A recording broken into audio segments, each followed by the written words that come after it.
Thanks for tuning into the Texas Scratch King channel. Please don't forget to subscribe, like and share this video and hit the notification bell icon so you know when a new video drop. Here in this video, you will get a short backstory on Coy Dickinson, the Texas Ironman. Let us begin. Coy Dickinson, better known as the Texas Ironman, and for his great pit dogs Grand Champion Banjo, a 5-time winner, and Grand Champion BB Red, a 6-time winner. Coy was one of the biggest name in the bulldog game back in the 80s and 90s. He was the real McCoy, a man of action and always highly confident, dedicated and always willing to evolve.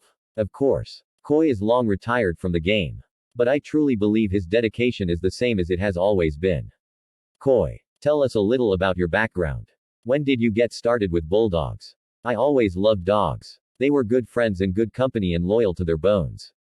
And that is something I have always held in high regards. But let's start from here.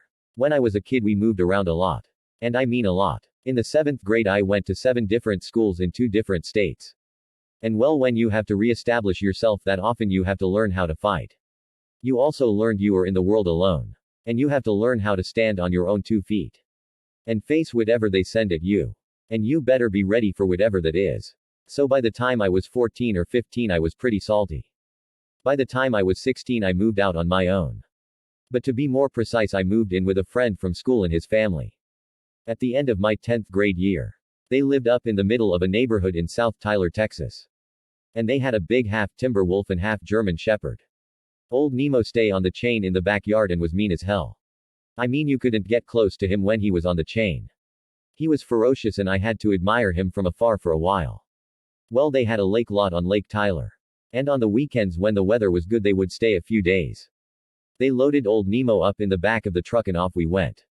Well, to my surprise, when we made it to the lake, they just turned old Nemo loose. I mean, there were houses on the lot there.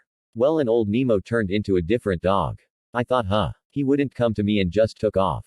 Nobody got excited and we just started having fun. Later on that afternoon, things got kind of slow and I took off up the road to take a look around. I didn't get very far before I seen Nemo standing in the middle of the road, all bowed up, standing at attention, looking at something to my right. I looked over and there came a big black lab. And 2 Dobermans, and bam! They hit Nemo and all hell broke loose. Whoa. Now that sounded like a hair-raising moment. I bet you were puzzled about what to do next. Yes, you're absolutely right. But actually, it was one of the most exciting things I had seen in my short life. I thought I would have to get a stick and beat them 3 bullies off our dog. But boy, was I wrong.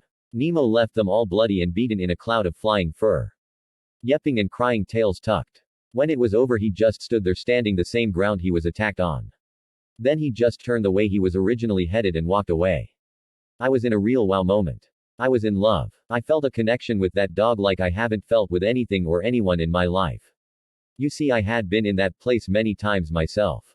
You know, walking alone, minding my own business, not looking for any trouble, and here comes 2 or 3 jackasses looking to get their asses handed to them. So you know, right then and there, Nemo showed me that he was someone worth me going out of my way for to become friends with. And I did. I didn't get to eat meat for nearly a month. I'd sneak out there and get as close as I could to him and feed him my supper. Then I would sit there and talk to him. It took a long time, but finally I won him over. And we became the best of friends. That's really quite a story. But I wonder how you ended up with bulldogs.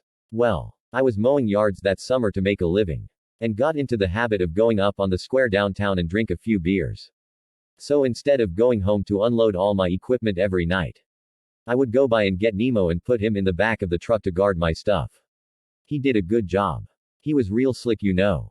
He wouldn't make a sound until someone got close enough to touch the truck. Then he would spring up and charge their direction fiercely. They would shit their pants.